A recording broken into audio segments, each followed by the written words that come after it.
Divorce is hard. There's no other way around that. But today I want to show you how sorting through your things after divorce can actually become one of the most empowering steps in rebuilding your life. Not just decluttering, not just dividing assets, but reclaiming control. Acknowledge the pain first, and let's be honest, it's so overwhelming. And you might feel anger, grief, sadness, numbness, relief, and sometimes all at once. So if you're standing in your living room thinking, I don't know even where to start, that is normal.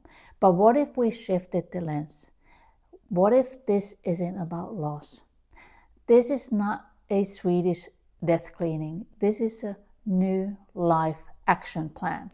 Every object in your home carries energy. Some of it expands you, some of it contracts you. And when you look at something, your chest tightens, and when memory hits and you feel pulled backward, that item isn't neutral, like wedding photos often. I let my ex have them all. It's anchoring you to a version of life that no longer exists. And you are allowed to move forward. You are allowed to choose peace over nostalgia. And you are allowed to choose growth over guilt. When you are sorting through your space, ask yourself, how does this make me feel right now? Not how it used to make you feel, or not what it should mean. Just how does it feel today? Does this represent who I was or who I am becoming? If I saw this every day for the next year, would it strengthen me or not? Because it's hard work, I want you to start envisioning your home for you, whether it's the same as when you were married or you are moving into a new one. Because you are in control of it now. For example, I painted my bedroom, changed the textiles, even though I was planning to sell the house, and I did. Because it was important for me right away to have space that was for me, not for my ex. So if the item or things hurt you, if it keeps reopening something you are trying to heal, just donate it or give it away. And if you are not sure, just put it in the storage and give yourself 1 year, then open the box and decide then whether to keep it, sell it, or donate. This is important because we don't want our storage to be filled with maybe. This isn't about erasing your past, but it is protecting and designing your future. Here's the important part.